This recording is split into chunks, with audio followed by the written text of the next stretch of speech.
Biennale européen et c'est avec un grand plaisir qu'on vous reçoit ici un lundi à 19 h. On est ravis de votre présence.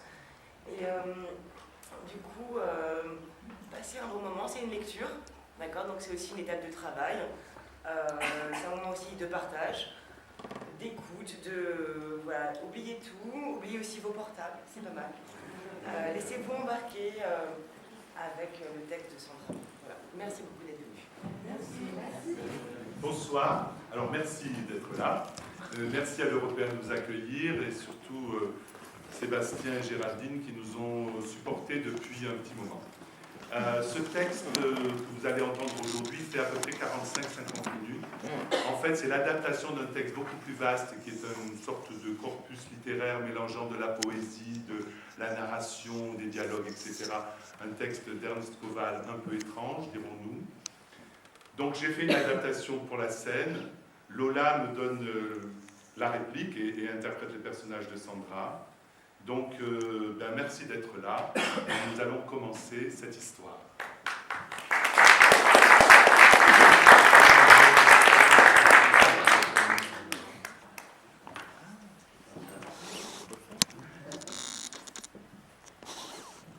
Musica.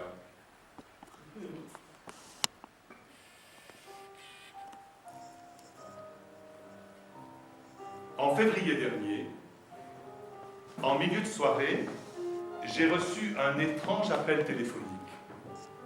Maître C, notaire à Chalon-sur-Saône, me demandait de me présenter à la Chambre des notaires de Paris le lundi suivant à 10h30, où elle devait donner lecture du testament d'un certain Ernst Kowal. Qui est Ernst Kowal? Maître C ne voulut pas me répondre. Piqué par la curiosité, je me rendis donc au rendez-vous. Un huissier me conduisit dans un bureau sombre. Boiserie de chêne, rideaux verts, meubles empire acajou, lustre hollandais. Je pris place. Mais maître, qui est Ernst Kowal? Ma question fut balayée d'un geste là par le notaire. Ernst Kowal, écrivez bien, c'est tout ce que je suis. À moi est échu un carton de taille moyenne sur lequel est collée une étiquette écrite à l'encre noire « Sandra B. Confession par Ernst Kowal » et la mention rajoutée au crayon gris « à n'ouvrir que dans l'intimité ». Son corps à la science. Je n'ai pu savoir pourquoi ni comment cet héritage insolite m'était transmis. Arrivé chez moi, j'ai aussitôt ouvert le carton. J'ai découvert, mêlés dans un désordre inouï, des photos jaunies, écornées, des articles de presse collés dans un cahier à spirale format A3, couverture rose. 6 carnets Moleskine noirs, 3 cahiers d'écolier Clairefontaine, format A4, couverture mauve. Et un dossier à sangle Kraft, renfermant des dossiers manuscrits sur des matériaux hétéroclites. Cartons d'emballage de sous-vêtements, dos de courrier administratif, des papiers froissés, pliés, collés, paroles retenues par des épingles, des morceaux de scotch. Nombreux renvois, ratures, repentirs, commentaires dans les marges, rubans fanés, etc., etc., etc. J'ai classé les documents. Vous pourrez les consulter à votre tour si vous le désirez. Je les tiens à votre disposition. J'ai tenté de restituer la vie tourmentée de Sandra B. sous forme théâtrale. Cela m'a semblé être la façon la plus appropriée pour parler d'elle, cette artiste de music hall aujourd'hui oubliée. Ciao, sono io, Sandra. Sandra B. Sandra Botticelli. Oui, je sais, j'ai un peu changé, je ne suis plus la même. Finite à la Sandra que vous avez connue, celle qui se produisait sur les plus grandes scènes du monde, la Botticelli. La Sandra que vous avez aimée, la merveilleuse, flamboyante Sandra Rideau. Ti lo so, j'ai changé, j'ai vieilli. Non sono più niente, je ne suis plus rien que l'ombre de moi-même. Et tu me demandes, caro mio, de te raconter ma vie. Ah, ma veramente. Par quoi commencer? Non mi ricordo più niente. Les images se trouvent, se superposent. J'ai trouvé ce texte écrit sur un formulaire des télécoms, froissé en boule au fond du carton d'Ernst Koval. Quand j'ai déplié le papier jauni, des paillettes roses sont tombées en bulles fines sur le sol.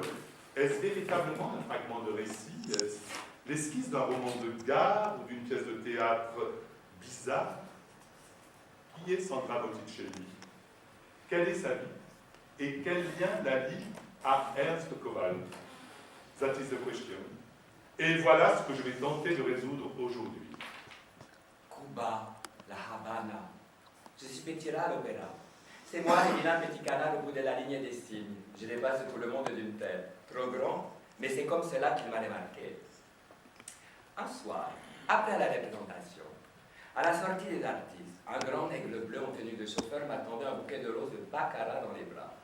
Il m'a tendu une lettre, beau papier, écriture élégante, armoirie dorée, une invitation officielle, tu sais. Le gouverneur donne demain un grand bal dans son palais d'été. Et il a glissé un petit mot manuscrit au crayon gris. Prière de garder vos chaussons et votre tutu. J'étais ivre de joie. J'ai couru me blotter dans les bras de Fulo. Fulo, ma fidèle négresse, ma confidente au sein de miel. Fulo, Fulo, réveille-toi, regarde, je suis invité par le gouverneur. Oh Fulo, Fulo, viens, aide-moi. Évente tout mon corps car j'ai trop chaud. Caresse mes cheveux. Cette nuit fut plus tendre et plus douce que jamais. Fulo a su me prodiguer des caresses secrètes et qui me font fondre au fond du tréfonds. Oh Fulo, caressez-moi encore, fais jaillir en moi la source. Racontez-moi une histoire, fais fondre mes lèvres. Embrasse-moi, mords-moi, bouffe-moi. Oh Fulo, mes sangs bandent, pointe dure comme fer. Je veux que ta langue me fourrage profond. Fulo, fais-moi mourir. Donne-moi ta langue juteuse, je la veux. Oh Fulo, ma capresse, et je la couvris de roses. Le lendemain, le grand nègre bleu était là, au pied des escaliers. Celle qui riait en voyant partir en tutu se tue quand il déposa dans mes bras une gerbe d'orchidées, l'oiseau des paradis. Devant la porte, une limousine noire m'attendait, rutilante, une carrosse de principessa. Les chauffeurs m'ouvrirent la portière arrière. Sur le siège de cuir capitonné, un écran à bijoux était posé là, de chez Cartier. Une rivière de diamants et des pendences d'oreilles. Le grand nègre bleu me tendit un miroir. Il me fit signe de mettre les bijoux. Lorsque les diamants touchèrent ma peau, je me sentis déjà femme. Je t'attendais. Il était là devant moi, dans sa tenue d'apparat blanche et or, la poitrine couverte de médailles et de décorations de toutes les couleurs. L'ordre du Grand Condor, la Croix de Guadalupe, le ruban de la Sainte-Croix, etc., etc. Il me regardait de ses yeux noirs et me souriait de ses dents blanches qui étincelaient dans la nuit bleue caraïbe. Il s'est approché de moi, a pris ma main. J'ai senti son souffle effleurer mon visage. Il sentait le vétiver et le musc. Un frisson a traversé mon échine quand il a glissé son bras autour de ma taille fermement. Sandra. Sa voix grave fit vibrer mon ventre. Sandra, enfin. Te voilà. C'est alors que je m'aperçus que nous étions seuls au bord de cette piscine turquoise où flottaient des milliers de bougies et d'orchidées. Une table était dressée et dissimulée dans les arbres. Des musiciens vêtus de plumes de perroquet jouaient des rumbas, assolutamente divino. Les gouverneurs les fit asseoir, puis claqua les doigts. Un serviteur en livrée bleue, portant un masque de cacatoès, est apparu, sortant de la nuit. Il nous servit du Dom Pérignon dans les coupes ciselées. Jamais je n'avais rien vu d'aussi beau. À toi, bellissima Sandra. Les gouverneurs me regardaient droit dans les yeux. À nous. C'était la première fois que j'ai mangé du caviar. Enjoy, my dear. Il m'a pris dans ses bras.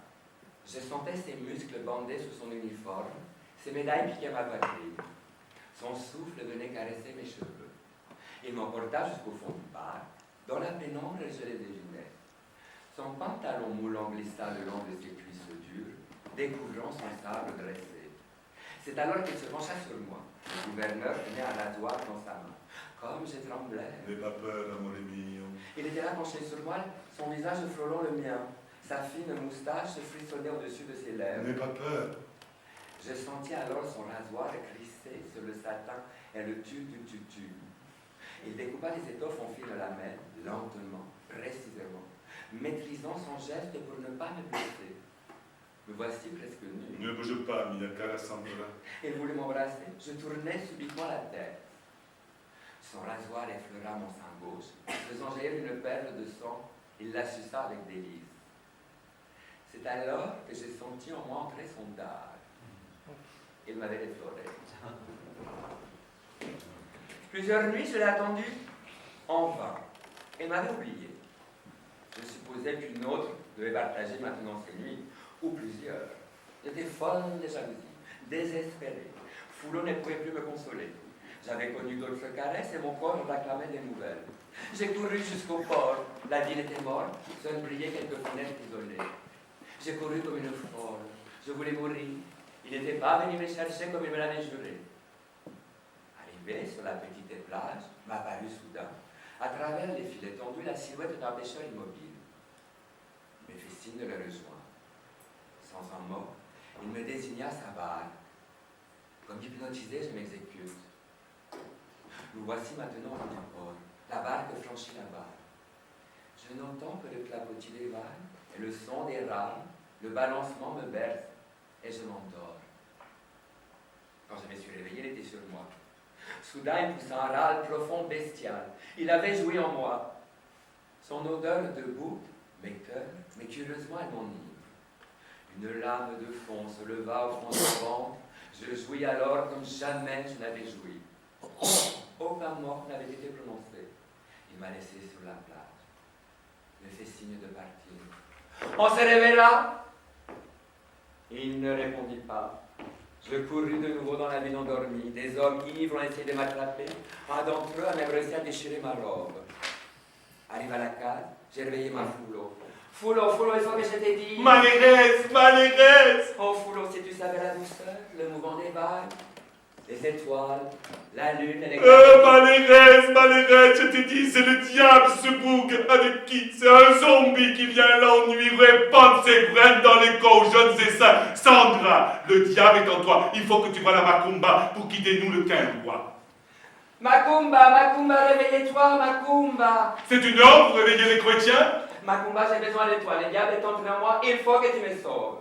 Je lui ai raconté mon histoire. Oui, Foulot avait raison. Un zombie avait bien abusé de moi. Déshabille-toi. Macumba rouma un grand feu et posait des marmites de zombies dans les pluies.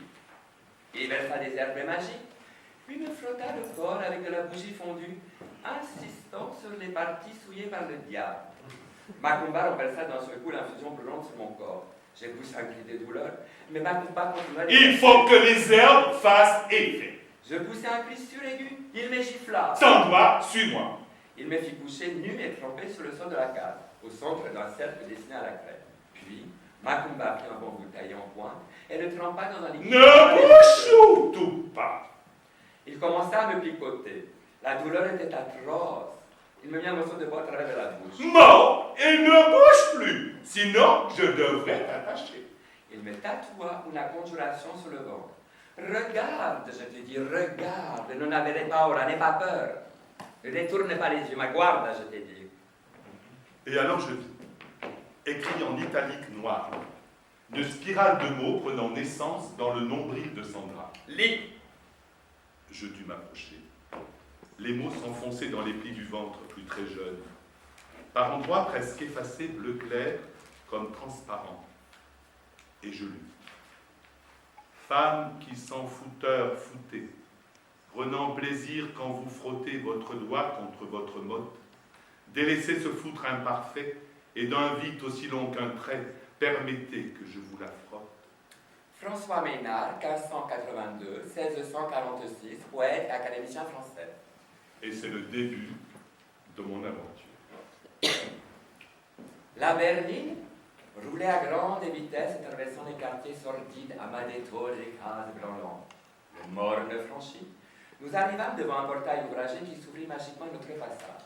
La voiture s'enfonce alors dans le parquet sombre. Nous voici maintenant devant la demeure. Les pneus crissent sur le gravier. Et lui, le gouverneur, est là, resplendissant. Il m'accueille sur le perron, un arabe le posé majestueusement sur l'épaule gauche. Te voilà, cher ami. Hein? Il m'a pris dans ses bras. L'oiseau s'envola furieux, poussant des cris féroces. Pourquoi ne m'avait-il pas fait venir plus tôt?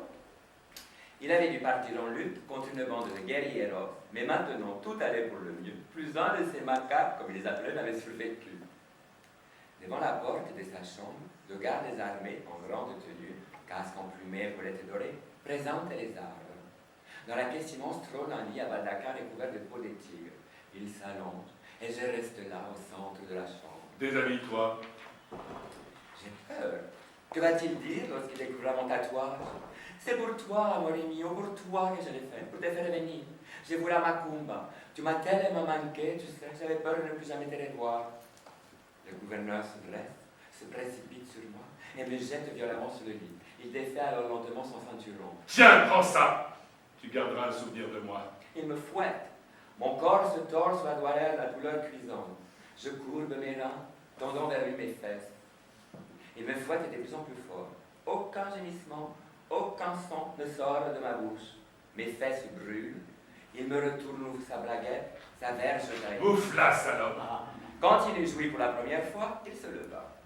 Je l'entendis murmurer quelques mots. 2 serviteurs masqués entrèrent aussitôt dans la chambre. Le premier d'entre eux tenait un plateau d'argent sur lequel une bouteille de champagne et de coupe était posée. Le second, quant à lui, portait comme le Saint-Sacrement un poignard de platine en forme de dragon couronné d'un rubis posé sur un coussin de velours. Le gouverneur se servit une coupe qu'il but goulûment, puis versa directement dans ma bouche le vin pétillant et glacé. Je manquais de m'étouffer, et ça l'a fait rire. Puisque tu aimes tant les tatouages, carissime amie, je vais graver sur ta poitrine des vers qui te feront encore plus souvent penser à moi. Après quoi, je te baiserai. Ce qu'il fit, le salaud. Regarde, guarda.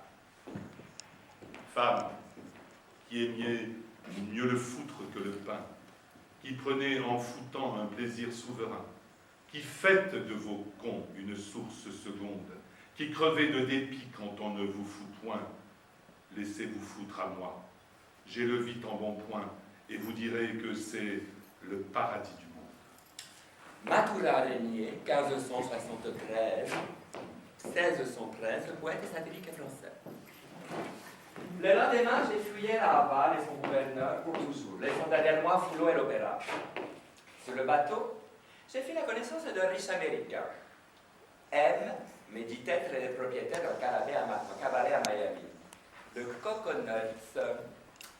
Il voudrait étudier en détail les différents angles d'attaque pour lancer ma carrière et me propose de venir en discuter dans sa cabine. Le lendemain, j'étais engagé.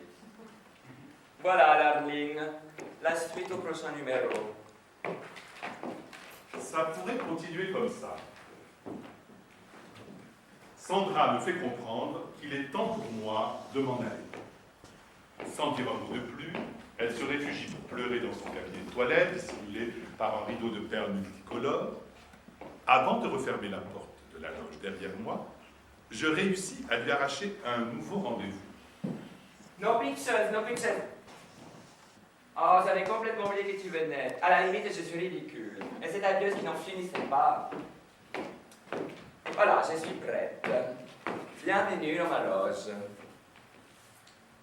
Je suis née à Firenze, Italia.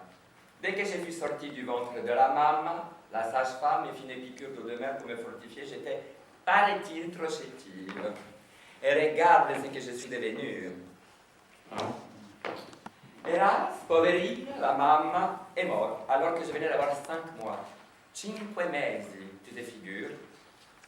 Mon père, diplomate, voyageait tout le temps. Macao, Hong Kong, Singapour, Sydney, la Havana, tout l'opéra, etc., etc.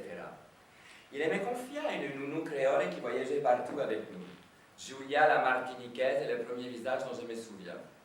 Julia, aux lèvres pourpres, à la poitrine bleu nuit, au goût de miel. Je tête les bouts durs, granuleux, là la dernière goutte au coin de ma bouche. Je m'enfonce doucement là, dans les seins de Julia, et je m'endors. Comme à chaque fois, ce cauchemar m'envahit. Me voici au centre d'un nuage rose et bleu. Cette masse, ces couleurs, ce sont des corps nus, gigantesques, d'hommes et de femmes.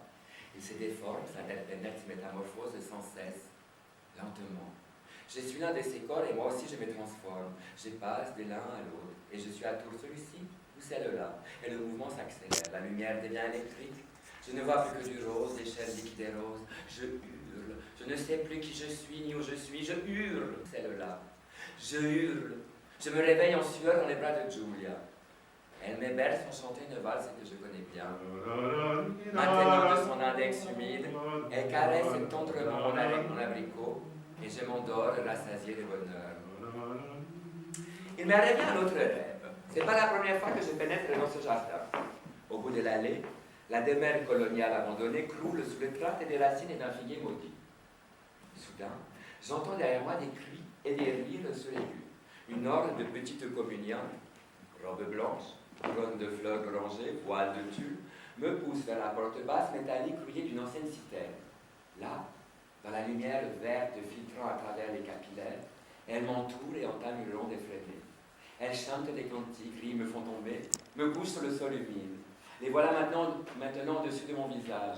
Elles soulèvent leurs robes et baissent leurs petites culottes. Cela ne m'étonne pas. Touche, grosse bétasse! Qu'est-ce que t'attends? Je ne vois plus que les jupons qui flottent au-dessus de moi et ces fentes roses que je lèche tour à tour, comme me l'a enseigné Giulia. Bon, allez, reprenons. J'en étais où? Ah oui, c'est ça, mon entretien d'embauche. Le roulis du bateau aiguise mes sens. Demain, nous serons en Amérique. L'exiguïté de la cabine, la lumière tamisée, cette intimité confinée, mon excitation des fruits de Cuba, tout contribue à me faire grimper au paroxysme du désir. Les champagnes nous fait tourner la tête. Une furieuse envie de le dominer m'envahit. Je le contraignis à porter ma lingerie, porte-jartelle, culotte de soie, banilon, haut talon. Je me saisis de la bouteille de champagne pour le sodomiser sans sommation. Malgré l'existence des femmes libres, je n'avais encore jamais atteint un tel sommet. L'aube nous trouva exténués mais comblés dans le port de Miami. Le coconut? C'est moi la vedette du show. Je suis depuis un an la coqueluche de Miami Beach. Imagine, Jane. Le rideau s'ouvre. Le décor représente une plage, cocotier étincelant, plage opalescente, vague artificielle surmontée d'une crête de plumes d'autruche turquoise et blanche agitée par des girls topless, ciel étoilé, aurore pailletée. Au centre du décor, une immense coquille Saint-Jacques, rose nacrée, d'où s'échappent des flots de carboglace.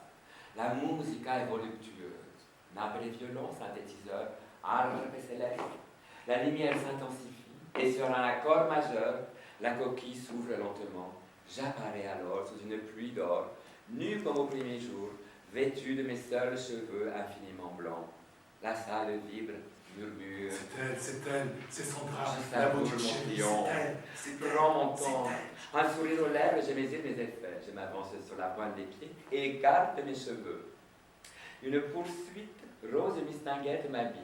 La salle poussa d'étonnement, captivée par le spectacle qui s'offre à elle. Mon corps nu, tatoué, scarifié.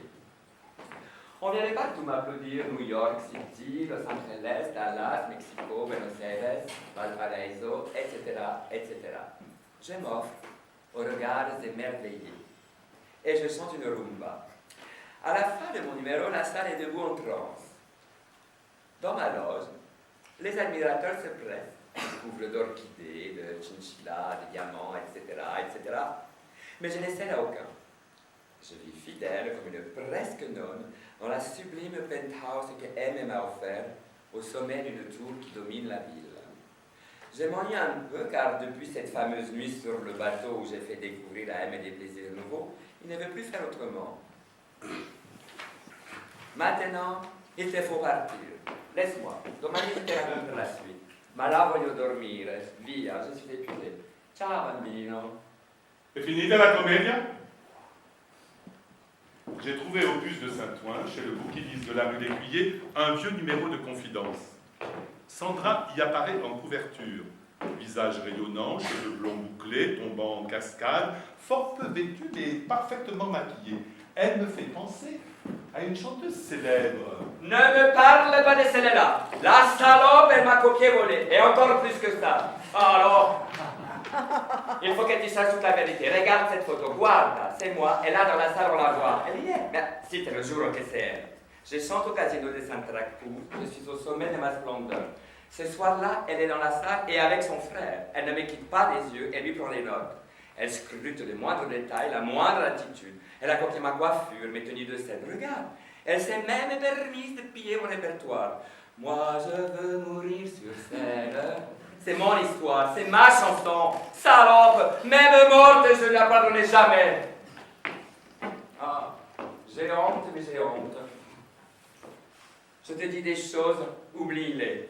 Je ne peux plus parler de tout ça. Non voglio più parlare. Che vergogna. Ce qui s'est passé ensuite, je l'ai oublié. Le trou noir, nada, walou, macashgono. Ce que je sais, c'est que je me suis réveillé nu dans le lit de Sandra. Un espresso, tesoro? Elle apparut alors magnifique dans l'embrasure de la porte. Voyant mon air ébahi, elle se mit à hurler de rire. Ma rassure-toi, caro mio, ne s'est rien passé, faut pas rêver non plus. J'ai de la peine à reconnaître Sandra. Elle a terriblement changé depuis hier, plus séduisant, plus... Bois ton café, mon lapin, je t'ai préparé des toasts et des œufs brouillés. Pour moi, vodka. Alors, un soir, pendant mon show au Coconut, je l'ai vu. Sourire carnassier, mèches blondes bouclées tombant sur son grand front. Johnny W. mais dévoré des yeux qui l'attraient bleus. Après les spectacles, une fête était donnée par M en mon honneur. N'oublie pas que depuis plus d'un an, j'ai triomphé à Miami. Il m'a invité à danser. L'orchestre attaquait justement mon air préféré. Lorsque Johnny W. m'a serré dans ses bras, j'ai compris à la seconde que ma vie allait encore une fois basculer. Il avait plaqué son ventre contre le mien. Johnny W. ne pouvait pas cacher ses sentiments. La nuit même, il m'enleva et nous partîmes pour Hollywood. Johnny W. venait d'être engagé pour tourner dans un film avec des singes, t'imagines? Singe ou pas, Hollywood était le rêve de ma vie. Les studios avaient mis à la disposition de Johnny W. un somptueux bungalow de bois blanc au bord d'une piscine en forme de cœur. Lorsqu'il jouissait en moi, Johnny poussa un cri curieux. Oh, oh, oh! Le seul non plus m'intéressait. Il l'idolâtrait. Il les fit photographier et peindre sur toutes les coutures par les plus grands artistes américains. Mes tatouages et mes scarifications m'intriguaient au plus haut point. Je dus 1000 fois lui raconter mon histoire. Un soir, il vint avec un célèbre couturier, une infâme tapette qui s'usait Johnny avant moi. Darling, oh my darling, moi aussi je veux laisser sur ton corps I want une empreinte indélébile sur ton body. Il me fit déshabiller, exigea que j'exhibe mon cul au blondinet. Tais, je vais lui broder les fesses et le lier avec du fil d'or et des diamants. Ce sera divin, ma gâtée. Johnny me fit boire une coupe de champagne dans laquelle il versait une poudre blanche. À mon réveil, j'ai pété dire que mon cul me cuisait. Johnny m'étendit au miroir et je pus admirer son œuvre. Des mots entrelacés dessinaient un cœur au centre duquel une étoile étincelait. Beau cul de marbre gris, dont amour se fait gloire, cul dont tous les doux regards sont d'attraits embellis, cul qui sur tous les culs remportera la victoire, cul qui passe en blancheur et la rose et les lys. Robert Angot de l'Espédionnière, 1580-1646, poète, satiriste français.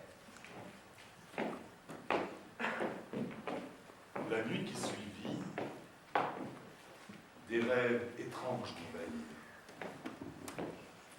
J'étais dans la loge de Sandra, nu, couché au centre d'un cercle dessiné à la craie, entouré de signes cabalistiques. Des bougies noires étaient allumées, dégoulinant sur tous les meubles et sur le sol. Une musique lancinante parvenait, déformée à mes oreilles. J'étais comme engourdi. Au-dessus de moi, Sandra, nue, elle aussi, une couronne de plumes de perroquet sur la tête, répandait sur mon corps nu un liquide sirupeux et chaud. Elle me massa d'abord lentement, puis de plus en plus frénétiquement au rythme des tam-tams, puis se pencha sur mon ventre et un spasme traversa la colonne vertébrale. Le lendemain, je me réveillai avec la gueule de bois. Et la soirée me revint en mémoire. L'image de Sandra me hantait. Je la désirais. Je l'avais dans la peau. Me voici devant sa loge. Je frappe, une rose à la main, aucune réponse. J'insiste. Madame Sandra est partie. Vous pouvez me dire quand elle revient? Je vous dis, elle est partie. Partie, mais Bah, pour toujours qu'elle m'a dit. Elle n'a rien voulu emporter, elle m'a tout laissé. Que tout vendre ou tout brûler qu'elle a dit. Mais je comprends pas, on ne peut pas partir comme ça. Enfin. Bah si, la preuve. D'ailleurs, son contrat était fini, sa loge est libre. Bien sûr, j'ai repris la loge. J'ai tout gardé. Le moindre bibelot. Le décor est resté intact. Mme Sandra m'a dit comme ça que si quelqu'un reprenait ses affaires, il faudrait me reprendre avec. Je vis maintenant entouré des souvenirs de Sandra, de son parfum, de ses colifichons. J'ai repris ses peignoirs chinoisants, son habilleuse. Et aujourd'hui, c'est moi qui joue son rôle. Comment en étais-je arrivé là?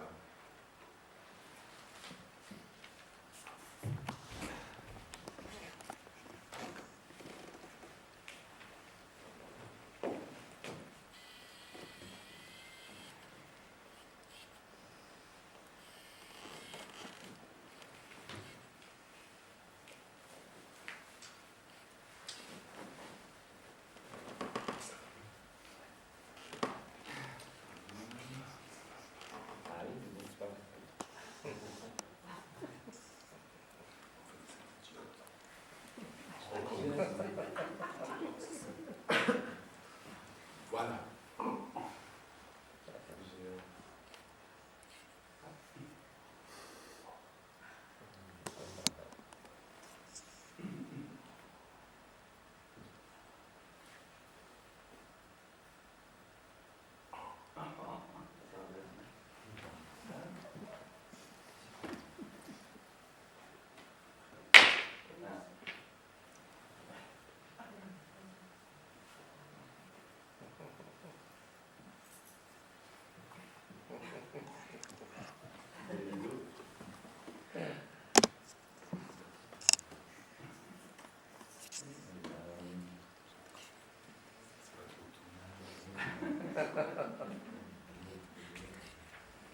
Je l'ai envoûtée, quimboisée. Dans le cercle de crêpes, elle est devenue mienne. Je l'ai marquée pour toujours. C'est moi qui lui mets toutes ces sornettes dans la tête, le gouverneur. C'est moi. Tout, j'ai tout joué. Tous les rôles, tous. C'est moi, Foulot, Julia, c'est moi Aimé, Johnny Lavenu, la bieuse qui la coiffe et la serre. Tous les autres aussi, c'est moi. C'est moi, j'ai tout inventé, tout. Elle croit se souvenir, mais tu parles des tatouages, des scarifications, des broderies. C'est moi. C'est moi qui les lui ai fait. Qu'est-ce qu'elle croit? Je règle tout ici, moi, mais qu'est-ce qu'elle croit? Dans sa coupette, je mets un peu de poudre blanche, et puis après, quand elle dort, je lui parle à l'oreille. Je lui répète et répète encore des histoires. J'invente tout. Je lui dis tous les mots, tous. Elle croit être une artiste. Laissez-moi rire. Ah! C'est moi, moi seul. Son histoire, c'est mon histoire. Mais qu'est-ce qu'elle s'imagine pour qu'elle se prend? Je crois ça bonne. Non mais ça va pas, non. Et puis quoi encore? C'est moi qui fais tout ici. Je dis bien tout. C'est moi qui la coiffe, c'est moi qui la masse, c'est moi qui la maquille, c'est moi qui la berce, c'est moi qui la sert. Depuis toujours, c'est moi. C'est moi qui la prépare. C'est moi qui combine tout. Moi seul qui fais tout. Quand elle viendra dans mes bras pour être cachelée, consolée, quand elle aura la fièvre, quand je lui prodigue les plus secrètes caresses et qu'elle m'appelle Foulot la capresse, tout, je lui apprends tout. Pour qu'elle se prend? Salope, une autre. Faut que j'en fabrique une autre. Comme toujours, une autre. Une autre, c'est pas si dur à fabriquer. Faut juste s'y mettre, c'est tout. Répète après moi. Ciao, sono io, Sandra. Vous m'avez reconnu, Sandra B. Ciao, sono io, Sandra. Non, l'accent, chérie. Allez, reprends et soigne ton accent. Ciao, sono io, Sandra. Comme ça te va? C'est pas trop. Non, c'est presque ça. Tu le tiens, allez, on y va, allez, hop. Ciao, sono io, Sandra. Vous m'avez reconnu? Sandra B. Sandra Botticelli. Parfait, continue. Oui, je sais, j'ai changé. Je ne suis plus la même, finite Alessandra que vous avez connue, celle qui se produisait sur les plus grandes scènes del monde. La Botticelli, la Sandra que vous avez aimée, la merveilleuse, la flamboyante Sandra Rideau. J'ai changé. J'ai vécu. Non sono niente. Je ne suis plus rien que l'ombre de moi-même. Et tu me demandes, caro mio, de te raconter ma vie, ma veramente. Par quoi commencer? Bon, écoute, on enchaîne, reprend à Je t'attendais. Il était là, devant moi, dans sa tenue d'apparat blanche et or, la poitrine couverte des médailles et des décorations de toutes les couleurs, l'ordre du Grand Condor, la croix des Guadeloupe, les rubans de la Sainte-Croix. Il me regardait de ses yeux noirs et me souriait de ses dents blanches qui étincelaient dans la nuit bleue Caraïbe. Il s'est approché de moi, a pris ma main. J'ai senti son souffle effleurer mon visage. Je sentais le vétiver et le mousse. Un frisson a traversé mon échine quand il a glissé son bras autour de ma taille, fermement. Parfait, mais on y est. Allez, pas directement à la fin de la scène. Je veux absolument voir l'enchaînement. Je reprends, il m'a pris dans ses bras. Oui, oui, enchaîne, enchaîne. Ok. Il m'a pris dans ses bras. Je sentais ses muscles bandés sous son uniforme. Son souffle venait caresser mes cheveux. Il m'emporta jusqu'au fond du parc. Dans la pénombre, je le devinais, son pantalon moulant glissa le long de ses cuisses dures, découvrant son sabre dressé. Etc., etc., etc. Et son sabre dressé. Son rasoir effleura mon sein gauche, faisant jaillir une perle de sang. Il la soussa avec délice. C'est alors que je sentis entrer son dard en moi. Il m'avait défloré. C'est tout à fait ça, sublime, chérie. On revoit encore une fois la dernière scène et après le filage. Allez, fille, ça, on y va, lumière. Que veux-tu que je te dise que tu ne saches déjà? Elles ont fini par me retrouver. Poverino, il n'était pas jaloux pour une copec. Et le monde me réclamait. M avait signé un contrat mirobolant en mon nom. Je devais m'envoler immédiatement pour San Marco. Je suis la vedette d'une revue au casino d'été. Imagine, Darly, le rideau s'ouvre. J'apparais emplumé comme un oiseau des îles en haut d'un escalier lumineux. J'avance sur la piste, ouvre mon manteau brodé d'étoiles sur ma nudité triomphante. À ce moment précis, la musique entre. Le plafond de la salle s'ouvre sur la nuit azuréenne. Un feu d'artifice éclate dans le ciel. Une pluie de pétales argentés tombe sur moi. La salle est debout. Ma plastique ou un effet débordant sur la principauté. Dîner des galas, après dîner des galas, le prince était toujours présent dans la salle, seul, à la table d'honneur pour m'admirer. J'étais devenu une statue vivante, une œuvre d'art ambulante, un monument que l'on visite. Chacun voulait voir mes tatouages, mes scarifications, mes broderies dorées. Un matin, au Grand Hôtel des Palmes, alors que je somnolais, une femme de chambre vint me porter une lettre urgentissime. Le prince me convoquait dans son palais. Son fringant aide de camp est venu m'escorter. J'eus tout juste le temps d'enfiler un manteau de vison mauve sur mon corps couvert de mousse. Le prince m'attendait dans la salle du trône. Monseigneur. Déshabille-toi. Je laissai aussitôt glisser mon manteau. J'apparus à ses yeux éblouis, nous, comme au premier matin. Retourne-toi, ma déesse, que j'idolâtre ton cul. Maîtresse, embrasse-moi, baise-moi, serre-moi, haleine contre haleine, échauffe-moi la vie, 1000 et 1000 baisers, donne-moi, je te prie. Amour veut tout son ombre, amour n'a point de loi. Ainsi parle le prince des poètes, Pierre de Ronsard, 1524-1585, etc., etc. Ma bastakos. Plus tard, amore mio, je te dirai comment il n'a pas pu me baiser, et comment, fou de rage, Il arracha les rideaux de damas de soie, me précipita sur le trône, m'attacha avec les embrases et me brûla avec le tison porté à blanc. L'ordure. Ma basta cause. Trop, c'est trop. Il est l'heure. Il faut que je parte sortir du monde. È finita la commedia. Noir.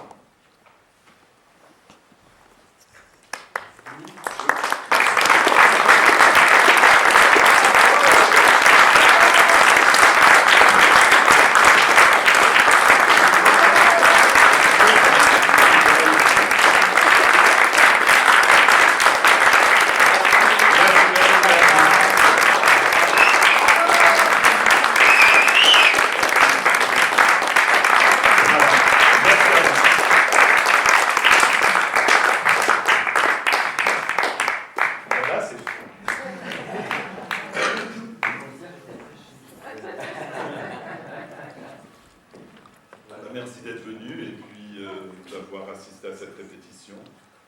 Voilà, on a esquissé quelque part quelques éléments.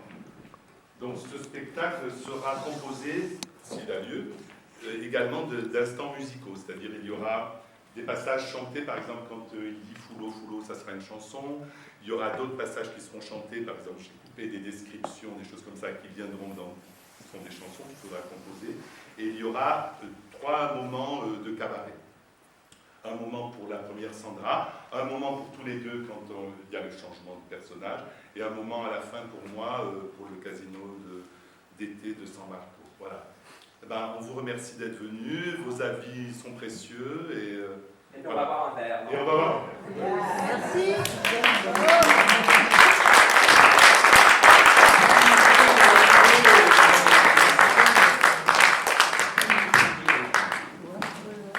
Il faut trouver bien sûr on a ce théâtre merveilleux pour pouvoir travailler et certainement le créer ici. Maintenant, il faut trouver l'argent, c'est-à-dire l'argent, ça ne peut être que des soins producteurs, mais ça m'étonnerait, des préachats. Voilà. Mais je ne pense pas que ce soit un budget. Enfin, il y a un budget publicitaire à faire important. Je pense qu'il y a tout un travail autour à faire. C'est-à-dire que moi, par exemple, j'aimerais faire parallèlement. Alors, tu m'as demandé ce qu'il y avait après. Normalement, à la sortie du spectacle, on donne une postface aux gens. Et c'est un texte, je ne l'ai pas ici, je ne l'ai pas apporté, j'aurais pu l'apporter, où l'auteur dit comment il a rencontré Sandra. Et il l'a rencontré au bistrot à côté, au Petit Poussé, ou au Cyrano, on ne sait pas très bien. Et après, il l'a suivi dans la rue, dans tout le quartier des Grandes Carrières et tout ça, et il l'a rencontré, et il raconte sa rencontre. Et ça, les gens l'emporteront avec eux. Donc, si tu veux, toute cette partie-là, en fait, c'est une partie littéraire, mais que je n'ai pas envie de mettre. Et puis, d'autre part, ce que j'aimerais faire, c'est que les gens voient en sortant, que ça ne soit pas au début, sur des panneaux, par exemple, auparavant, un roman photo qui raconte, parce que je l'ai coupé, par exemple, complètement déliré là-dessus. Et elle était enlevée par des narcotrafiquants, tout ça et tout, elle a moitié nue attachée à des arbres. Toujours très simple, mais toujours très bien coiffée, toujours très bien habillée. Voilà, et ça je l'ai résumé là quand je dis j'ai trouvé un numéro de confidence. Et c'est ça que voilà, j'aimerais bien rajouter après. C'est-à-dire que voilà, c'est un spectacle où j'aimerais que les gens arrivent ne sachant pas très bien ce qui va se passer. Bon, et puis bon, ils le sauront forcément, mais qu'après, il y ait une sorte de petite continuation comme ça. Et toute l'œuvre se passe dans un salon. Voilà. Tout le roman, cette histoire, quoi, qui se passe dans un endroit qui peut être une scène de théâtre ou une loge. C'est pas un pays, je pense, avec des... Ah, mais c'est partout.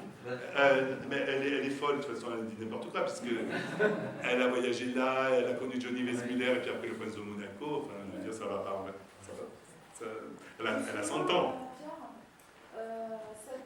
fait, on se doute qu'il y a de la fiction, de la réalité, il y a des choses très personnelles. Oui, il y a des choses vraies aussi, oui. Voilà. Et cette femme, elle existait. Ah ben voilà, c'est à vous de savoir. Mais justement, ce que je dis au début, c'est que les documents, je les tiens à votre disposition et que vous pouvez les consulter. Donc c'est une œuvre écrite que tu vas que là, c'est une œuvre complète. Alors bon, puisque nous sommes entre nous, c'est moi qui l'ai écrit cette histoire.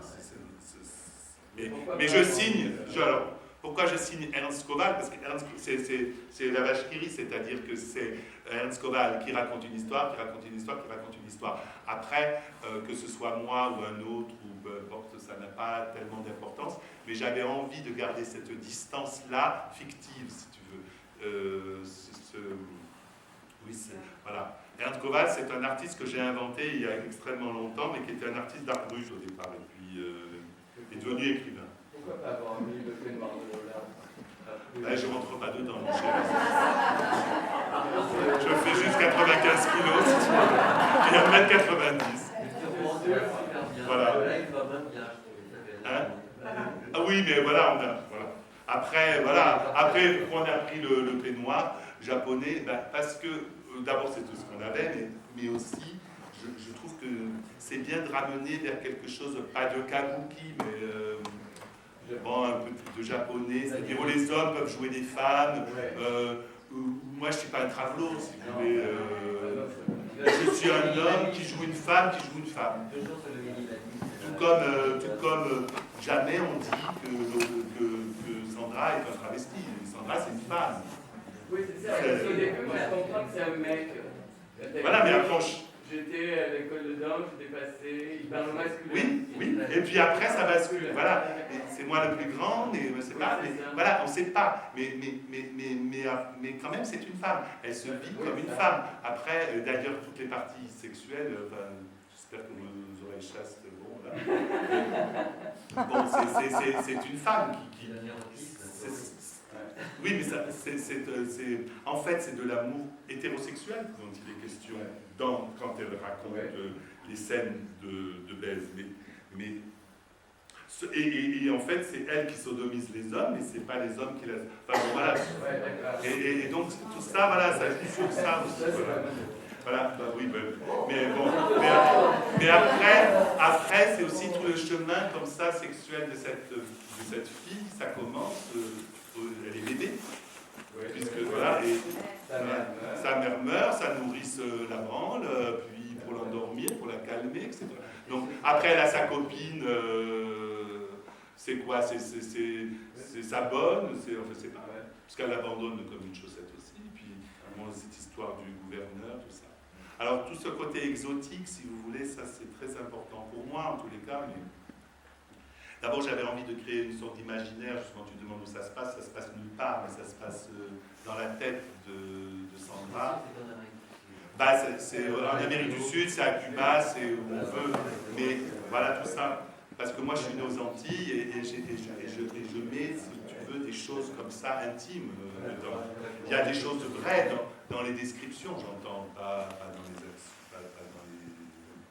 les avatars d'histoire, mais au fond, il y a des choses assez vraies sur les sensations de l'enfance, les couleurs, les odeurs, etc. Ça c'est vrai. Et ça fait vraiment broder le cul avec... Ah ben voilà, ça fait broder le cul avec du fil d'or et des diamants. Et d'ailleurs, on va le montrer à la fin.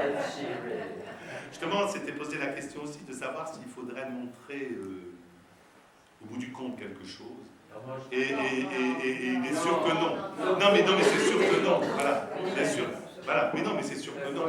Et parce que sinon, parce que ça serait mon corps qu'on devrait montrer. D'abord, ça serait pas très beau, mais d'autre part. Oui, mais ça serait pas non plus intéressant. Je pense qu'il faut que ça reste dans le domaine, parce que est-ce que c'est vrai tout ça, on ne sait pas. Est-ce qu'on lui a vraiment fait ça tout ça, on ne sait pas. Voilà. Voilà, ces actrices italiennes ou espagnoles de seconde zone. Bon, voilà, où elles ont joué 3 trucs, mais bon, voilà, elles étaient figurantes dans un coin. Et elle s'est inventée cette histoire.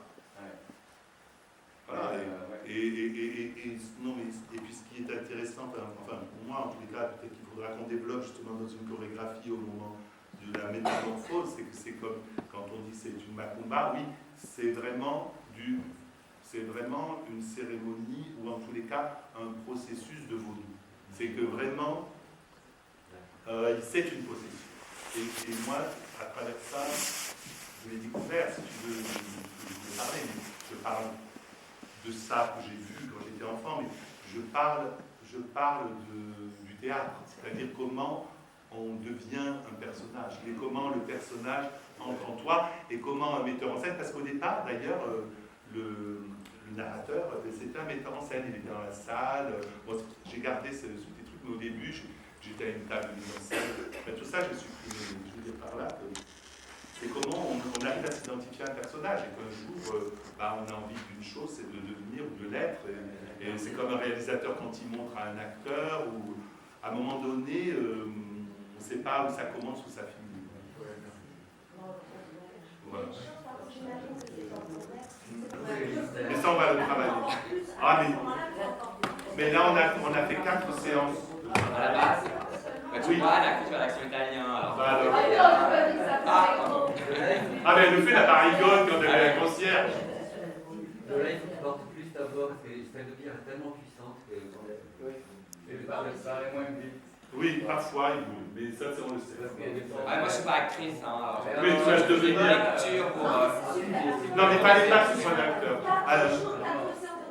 Non, mais on s'est vu pendant 2 trimestres, une fois tous les 15 jours, pour lire le texte, mais sans le jouer. Et on a commencé à répéter chez moi, dans mon appartement, 4 fois, mais en répétant une fois tous les 3 jours. On va boire un verre, c'est Allez. Let's go.